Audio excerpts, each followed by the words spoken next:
Saludos, soy Antonio Cardona. Hoy vamos a hablar sobre los sermones que Jesús dio.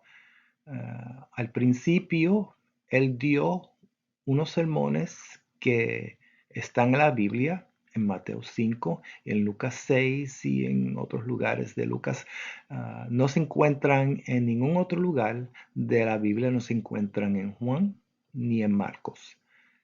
Entonces, pues, estos son los sermones que probablemente él dio cuando estaba empezando su ministerio, principalmente cerca de donde él había nacido.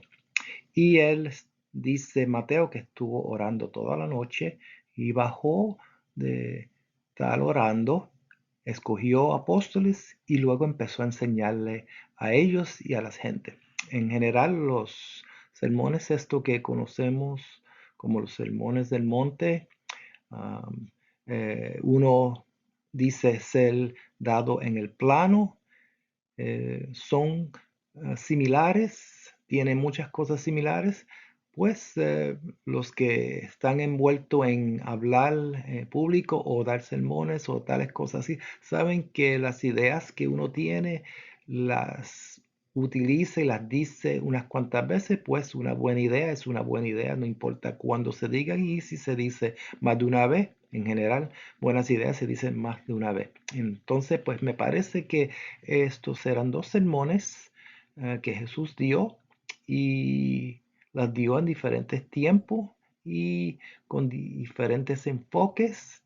Y los que están escribiendo para nosotros, los discípulos Mateo y Lucas, tenían una audiencia en mente. So, cuando leamos, debemos tener eso en mente. Bajo la inspiración de Dios, Dios quiere que todo el mundo oiga su mensaje y estos son pues dos diferentes audiencias o grupos que Él quiere que oigan esto. Muy bien, aquí estoy enseñando una obra de arte para que vean cómo alguna gente cree que Jesús hablaba o se veía. Muy bien, es solamente arte para que vean.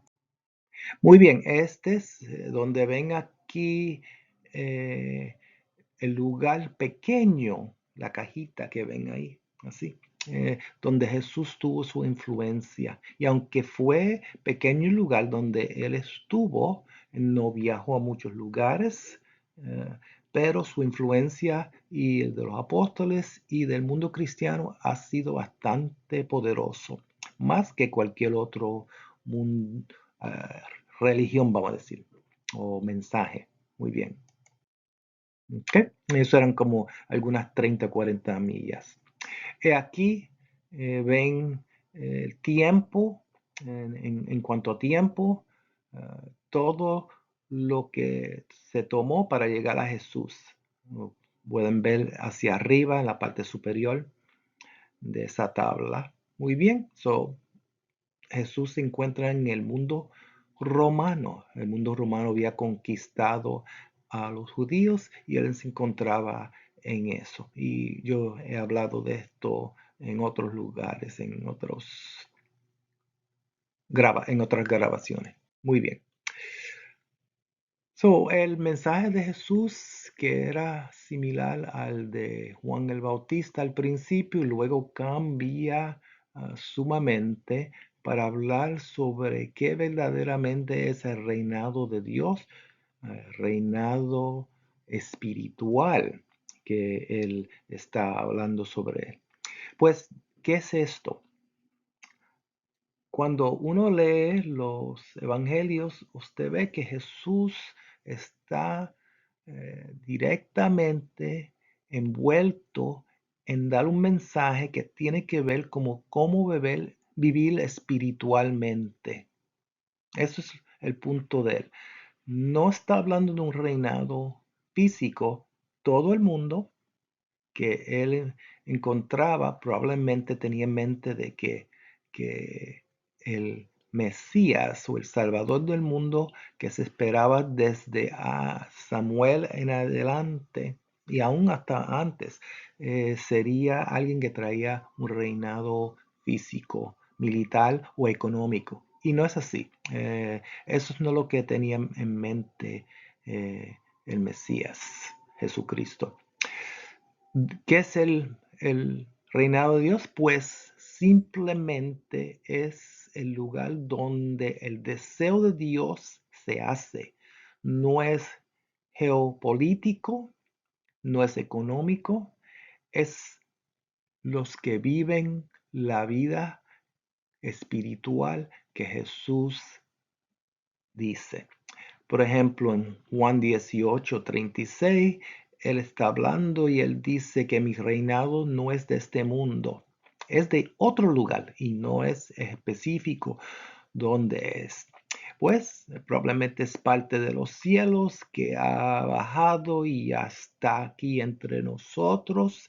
Es parte que está en los corazones y las mentes de Jesús, según Lucas 17, 20, 21, Mateo 12, 28. Y ustedes los pueden mirar esto más tarde. El reinado, pues, también para los que estudian bien profundamente,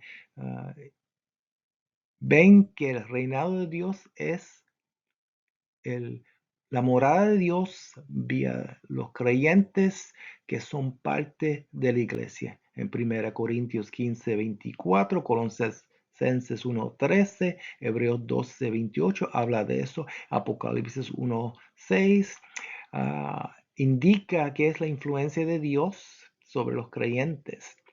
Y Pablo nos dice que esta influencia crea una nueva criatura.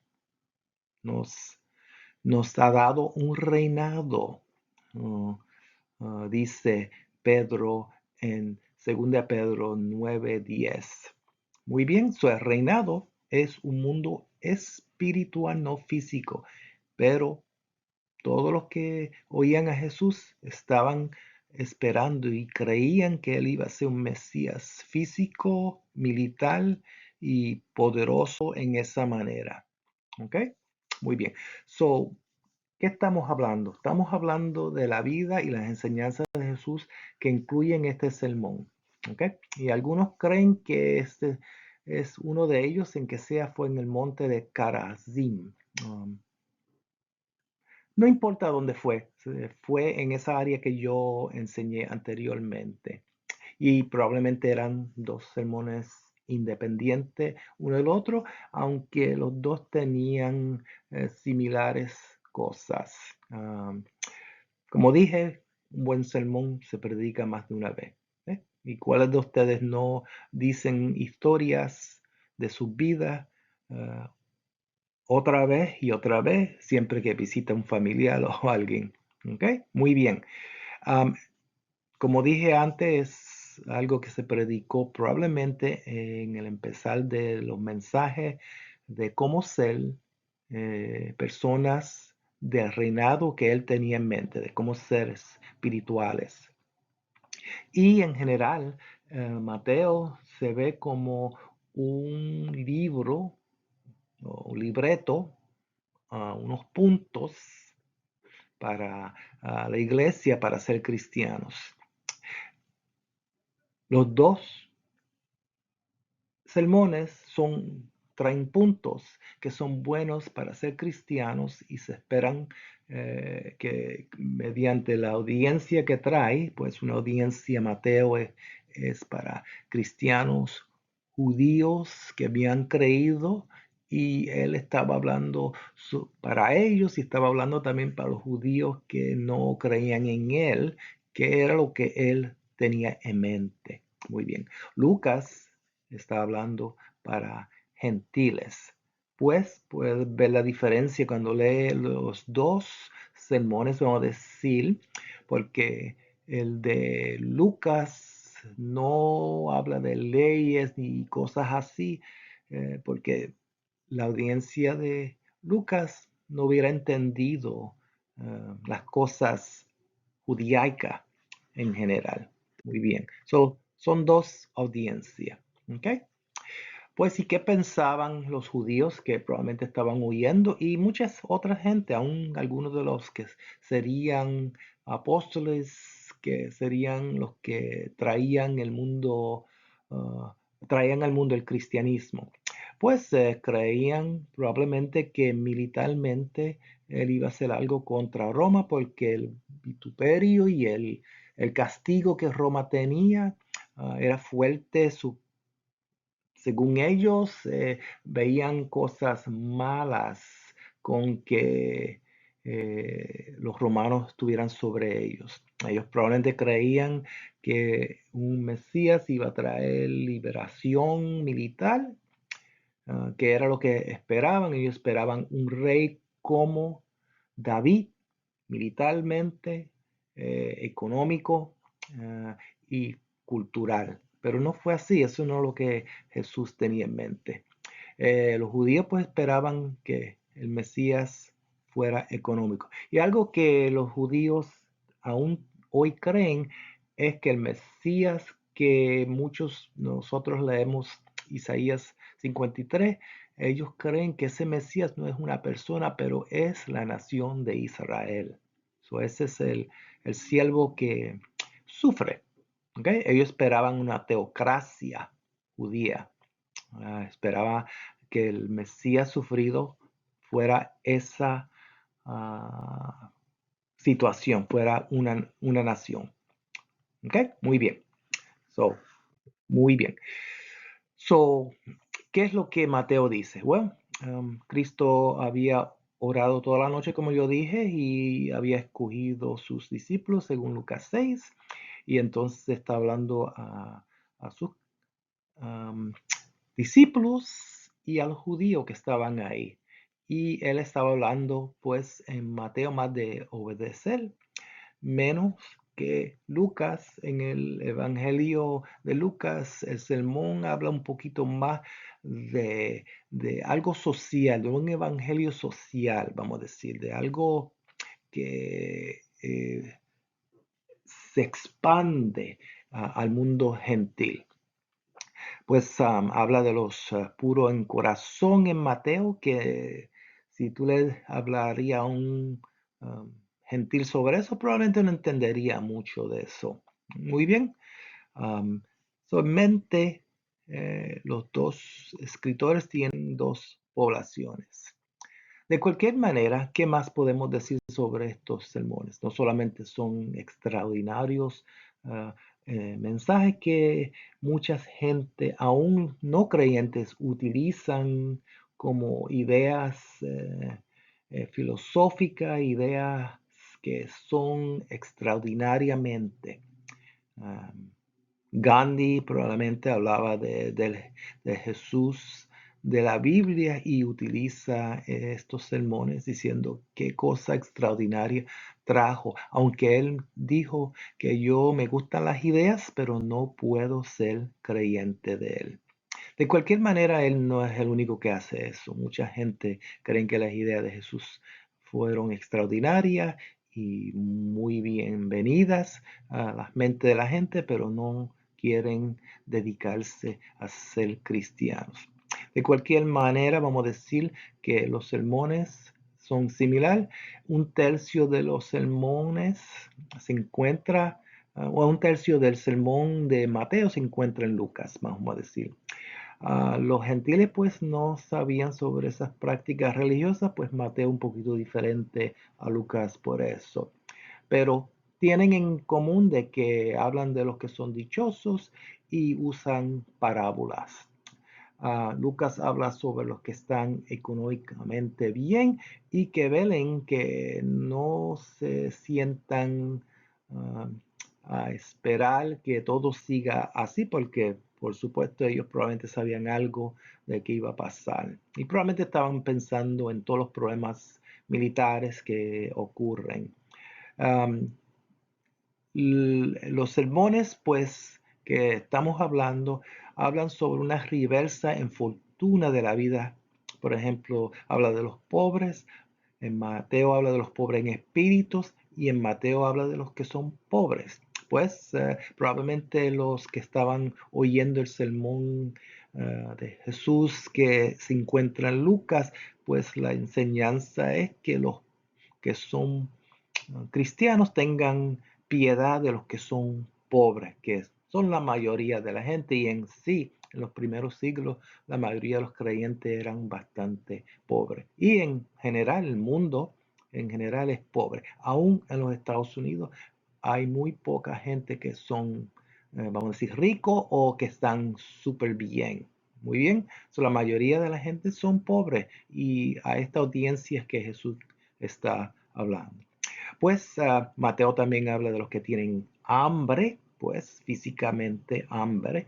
Lucas habla de tener hambre físicamente también, pero Mateo en general habla de los que tienen sed de justicia, hambre y sed de justicia, y los que lloran también.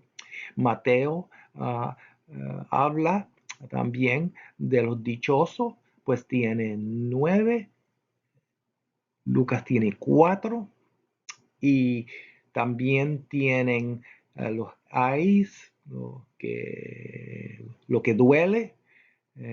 Lucas tiene bendiciones y ais, y él habla de los que, especialmente en Lucas, los que velan por tener comida, los que están socialmente bien ahora, puede ser que no estén socialmente en el futuro bien. Habla de amar al prójimo y de ser gente espirituales. Entonces, son cosas similares, pero enfoques diferentes en los dichos. También veamos que en Lucas, hacia el fin de todo lo que dice, y luego vamos a retroceder a todo lo que dicen ambos sermones, Lucas tiene una parábola y es de alguien que crea y construye una casa sobre una fundación que no tiene un buen cimiento, que no pone cimiento sobre la roca. Tú puedes crear una casa y no ponerle una fundación profunda, y como sabemos en estos días se lo lleva todo unas aguas que vengan, una temporada mala, vamos a decir, como se conoce aún en los Estados Unidos, aún aquí, y en otros países también ocurre. No es nada nuevo que hayan temporadas y que las aguas destruyan todo, vamos a decir. ¿Okay? Son las lecciones. Quiere decir que el que oye a Jesús y toma y pone en práctica lo que él dice es como alguien que sí toma en cuenta cómo construir una casa para que no se la lleve la tormenta. Y son lecciones que son buenas para todo tiempo. ¿Ok?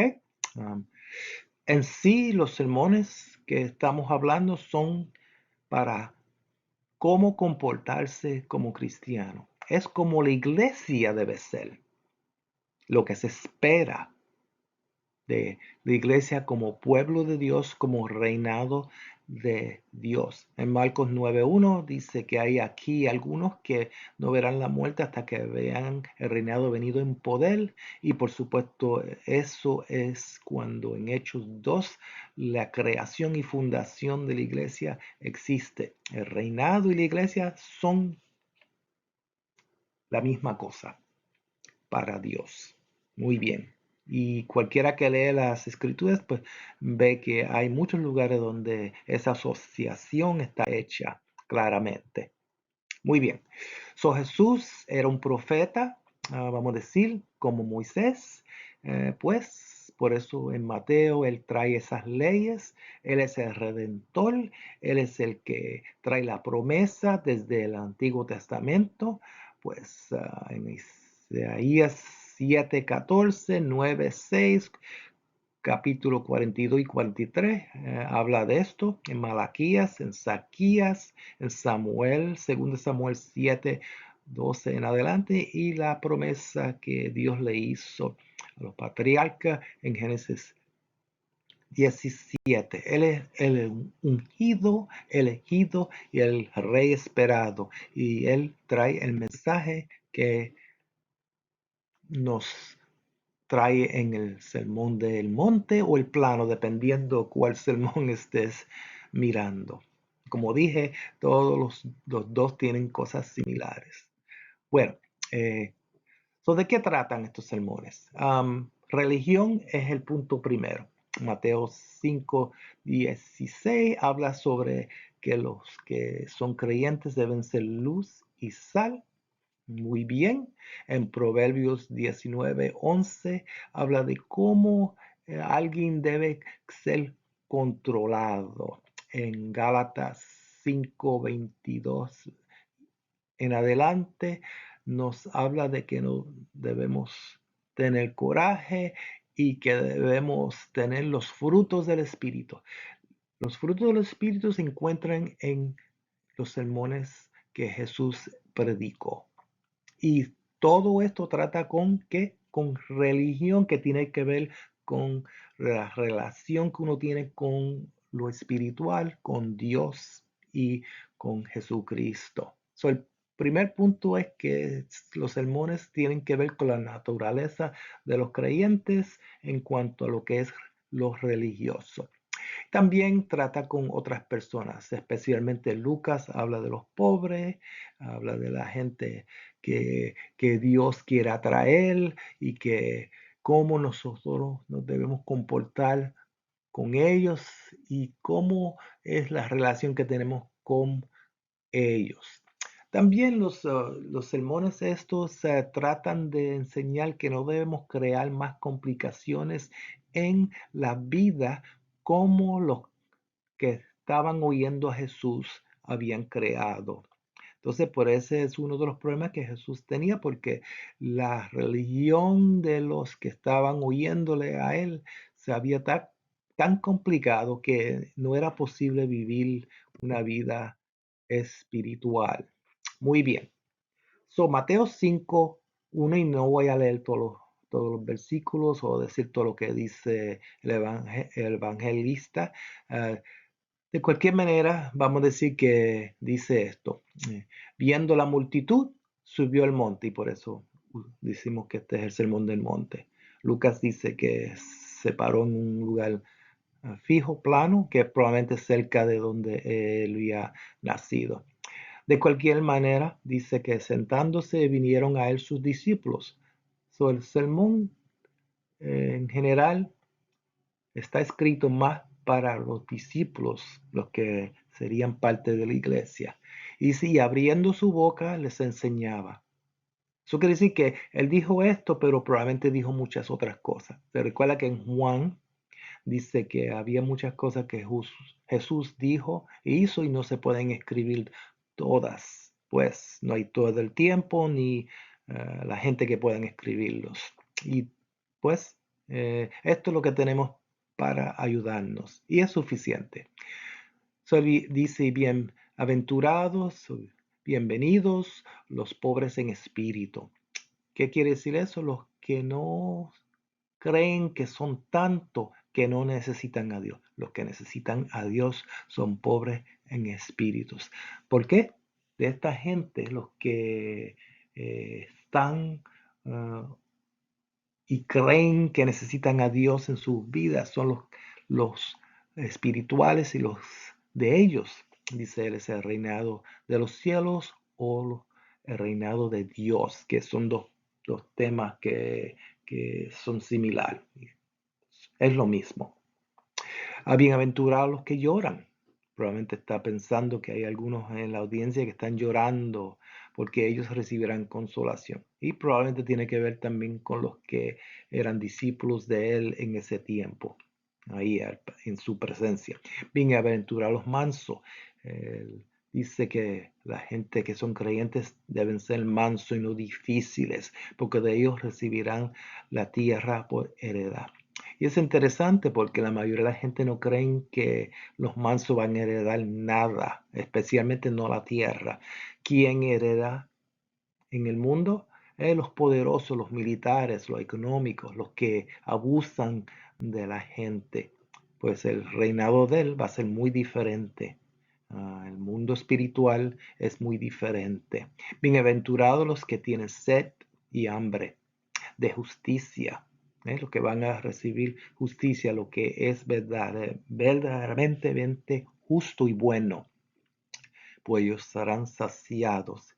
Bienaventurados los misericordiosos, limpios de corazón y pacíficos. Entonces, pues Mateo está hablando de las características de los oyentes y los cristianos y lo que se espera y lo que Dios espera de nosotros. Bienaventurados sois cuando por mi causa os vituperen y os persigan. Pues él está diciendo que no le va a ir bien siempre al creyente, porque van a decir que todo tipo de cosa de mal contra vosotros y que van a veces abusar de ustedes hasta mentir sobre lo que usted hace. Pero él dice que se regocijen y se alegren porque vuestro galardón, nuestro regalo es grande en los cielos.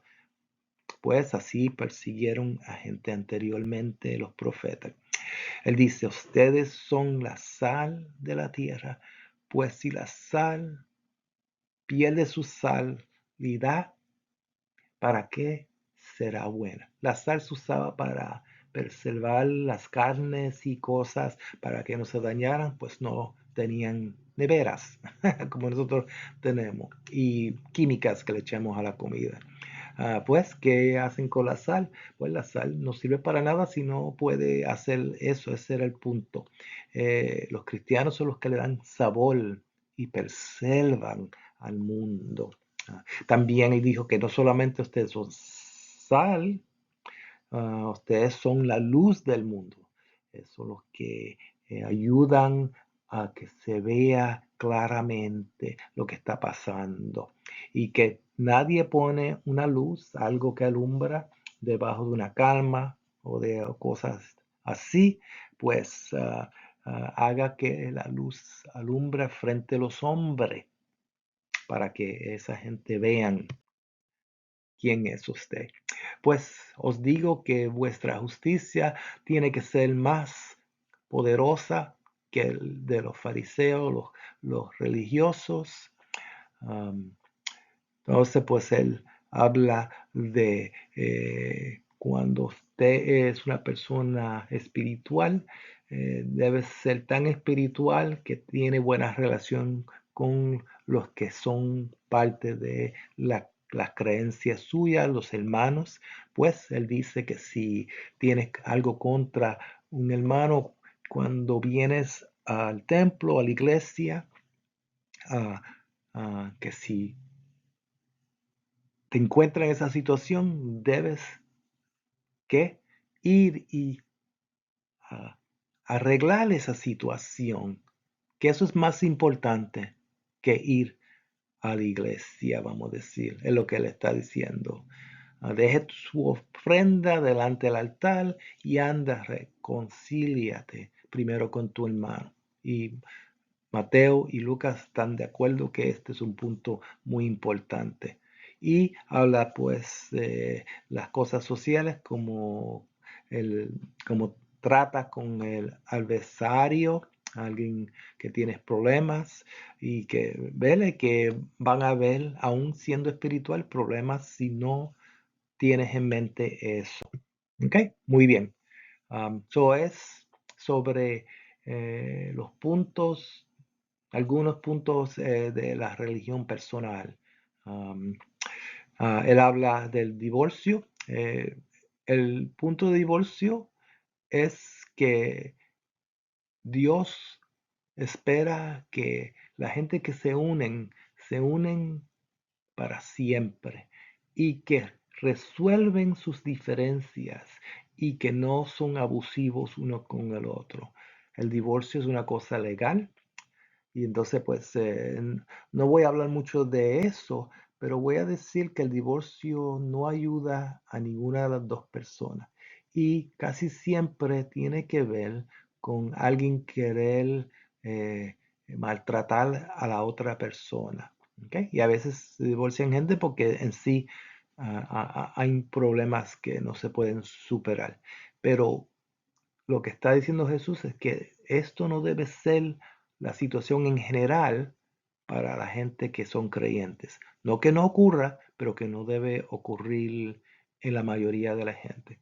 En estos días, pues la mayoría de la gente en los Estados Unidos, casi 50% que se casan, surgen divorciarse. ¿Por qué? Porque no eligieron muy bien o muy rápidamente y por supuesto que es una cuestión complicada y no vamos a tratar de darle una fórmula de cómo resolver eso aquí. De cualquier manera, él sigue hablando de cuando tú haces un juramento, no jures por Dios, ni por tu madre, ni tales cosas que él lo que quiere decir es, tenemos que ser tan profundos que cuando yo digo sí voy a hacer algo o no lo voy a hacer, eso es lo que sea. No jures, él dice, ni por la tierra, ni por Jerusalén, ni por tu cabeza, que el sí es sí, el no es no, pero que vuestro hablar sea sí y el no, no. Que la gente pueda tener confianza en nosotros como cristianos. Los cristianos deben ser la gente que más la gente dice sí. Lo que esa persona dice es verdad, es verdad. Muy bien. Él sigue hablando, oíste que fue dicho ojo por ojo y diente por diente. O sea, no te estés desquitando. Los cristianos tratan de no desquitarse y buscan manera de no desquitarse. Y por eso él habla y dice a cualquiera que te iría en la mejilla derecha, pues darle la otra. ¿Ok? Um, si alguien te quiere quitar tu ropa, darle los interiores, vamos a decir, lo que está diciendo. O sea que no trates de crear problemas más para ti mismo. Um, no que esto va a pasar siempre, pero que tienes que ser una persona que tienes misericordia, sabiendo que a veces la gente tiene problemas que se encuentran en sus vidas y se desquitan con usted. ¿Ok? Usted debe ser una persona más profunda en lo que está diciendo. Por eso él dice que a cualquiera que te obliga a ir una milla, pues ve 2 millas con él. ¿Mm? Y a cualquiera que te pide, que le dé. O sea, está tratando de decir que en el mundo físico no es lo importante. Eh, la- lo que está pasando espiritualmente es muy bien lo más importante. Por eso él habla del adulterio y que no se cometa, y, y de mirar ah, físicamente a gente y a codiciarlos. Por eso en el versículo 29 de que estamos mirando ahora dice, por tanto, si tu ojo derecho te es ocasión de caer, sácalo y échalo de ti. No quiere decir que físicamente te lo quite, pues busca maneras de resolver esos issues psicológicos, espirituales que tienes, y echarlos para que seas una persona justa y espiritual en general. Pues amar a tu enemigo. um, ¿Por qué? Porque Dios ama a todo el mundo y aunque Él no está de acuerdo con la gente que son, vamos a decir, malos, um, Él trata de amar a todo el mundo y ama a todo el mundo. ¿Ah? Pues si tú no haces eso, no eres un hijo de Dios, vamos a decir. Y todos los otros aman a los que lo aman. Eso es fácil amar al que te ama. Por eso él dice, sed pues vosotros perfectos como vuestro Padre que está en los cielos es perfecto.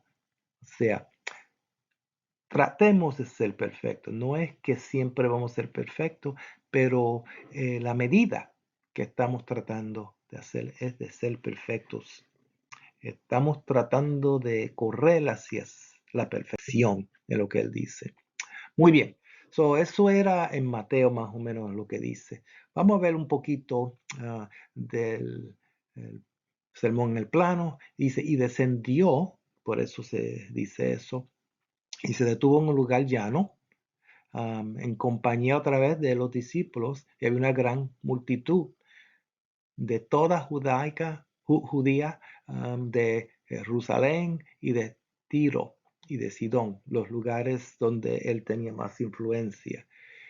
Entonces, pues se sentó todo el mundo y le trajeron gente con problemas espirituales, espíritus inmundos, y los sanó, que es algo que eh, no se menciona directamente en Mateo claramente, pero esto es algo que la gente que estaban escuchando a lo que Lucas tenía en mente, los gentiles, les sería interesante saber que Jesús hacía esto. Y toda la gente trataban de tocar a Jesús. ¿Por qué? Porque Jesús tenía poder que sanaba. No solamente físicamente si lo tocaban, pero él a veces decía a alguien que se iba a sanar a alguien a distancia y se sanaba. Muy bien. Pues entonces dice que y alzó los ojos hacia sus discípulos, pues que los discípulos son los que tienen que tener en mente esto más que cualquiera. Y dijo, bienaventurados vosotros los pobres, porque vuestro reino, porque vuestro es el reino de Dios. El reino de Dios. Ah, bienaventurados los que ahora tenéis sed, los que lloren, los que tienen hambre, cuando te aborrecen, cuando te maltratan, cuando usan nombres malos contra usted, por causa de quién, de Jesús. Que se gocen porque el regalo es grande, mas hay de vosotros ricos. Entonces, Lucas está hablando a los ricos porque ya ustedes están lo más bien físicamente. Tendréis, pero en el futuro puede ser que lloren, pues es importante la espiritualidad versus lo que estamos hablando de tener. Hay de ustedes cuando los hombres hablen bien de vosotros, porque así hablaron de los profetas anteriores. No es necesariamente bueno que hablen malo de uno, pero cuando hablan bien de uno, porque uno tiene o tiene favor con los hombres, ese es el problema. Y los ricos casi siempre tienen favor con los hombres. Él habla también, dice, ama a vuestros enemigos, hace bien a los que nos aborrecen, bendice a los que nos maldicen. O sea que no tome en cuenta que te están maltratando tanto, que tenga misericordia de todo el mundo. Entonces habla también de la mejilla, igualmente que se habló en Mateo. Pues si amas a los que os aman, ¿qué mérito tiene? O sea, todo el mundo que lo aman, aman de regreso. Pues ser misericordio, odioso como Dios también es, y no jures, y no tome en mente una persona y lo haga una sentencia sobre ello, lo que está diciendo Lucas. Muy bien, ¿ok? Um, porque con la medida que uses serás usada. Entonces, pues aquí en adelante en Lucas dice, ¿acaso puede un ciego guiar a otro ciego? Es lo que está diciendo es que abran los ojos de vuestro entendimiento, como dice Pablo. Entonces utiliza la idea que se conoce bastante de la paja en el ojo de tu hermano, que tenga una relación más amplia con tu hermano. Y no le diga a tu hermano, déjame sacarte la viga, porque tienes una viga. Yo no la tengo, aunque la tengo. Entonces, pues, habla del árbol y de los frutos de la gente, que Jesús y Mateo los dos hablaron sobre eso, y especialmente Marcos habla sobre los frutos, que el árbol que no da frutos será cortado, y eso lo usó Jesús en Marcos para decir que la gente de ese tiempo, pues Dios ya había cambiado de mente y no iban a ser los que iban a ser los hijos de él. ¿Okay? Um, el hombre bueno, dice él, del buen tesoro saca de su corazón cosas buenas. ¿Okay? Um, está hablando sobre eso, entonces luego aquí empieza a hablar de el que crea o construye una casa sobre una roca y que no tiene buena fundación, que hable un poquito ya antes de eso. Entonces, bueno que sepamos que lo que Jesús está diciendo es que los que utilizan sus enseñanzas, sus ideas, esos van a ser gente que van a ser salvos, vamos a decir. Muy bien. So, no es necesario hablar de todo porque algunas de las cosas se conocen y debemos leerlo de vez en cuando y a ver si estamos viviendo la vida espiritual y viviendo esa vida amplia e elevada que Jesús dice que debemos vivir en cuanto a la religión, en cuanto a los hermanos, en cuanto a la iglesia y en cuanto al mundo en general. Verlo. Como dije, Marcos y Juan no tienen estas enseñanzas. Um, en ambos de estos, el evangelista Marcos, Juan Marcos, habla de que Jesús ser sufrido. Muy bien. Voy a hablar un poquito de cuando oremos, que está conectado a todo esto. El Padre Nuestro, que está en los cielos, que todos ustedes probablemente lo pueden conocer. Eh, el Abba, y está hablando del Padre de nosotros que está en los cielos. Y voy a decirle esto, algunos de nosotros no hemos tenido buenos padres terrenales, pero el Padre que tenemos en los cielos sustituye para nosotros ese padre o madre que no nos dio lo que tengamos. Entonces, pues el Padre de los cielos es un Padre generoso y bueno. Eh, Él es el Padre que nos da de todo. ¿Ok? So, ¿qué es esto? También cuando hablamos de esos dos sermones que Jesús dijo, los discípulos habían dicho a Jesús, enséñanos a orar como Juan enseñó a sus discípulos. Y por esto también surge el sermón del monte y el plano. ¿Okay? Um, entonces, pues ahí también habla de que Dios sabe qué necesitamos, pero Él quiere que se lo digamos. Muy bien. So, también voy en breve a hablar de algo que Jesús habla como el Hijo del Hombre. Ese término se usa como 80 veces.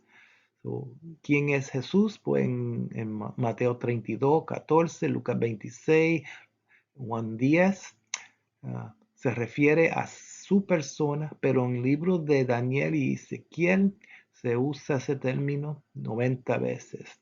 Y es el que viene antes del juicio. ¿Okay? Quería enseñar en breve, estoy casi al fin de lo que quiero decir. Esta es una manera de ver a Nazaret, pues puede ser un lugar de esto que Jesús dio sus sermones. Esta es Jerusalén, que es ocupada ahora no por los judíos, pero por árabes en este momento. Es el mundo que Jesús conocía y la destruyeron unas cuantas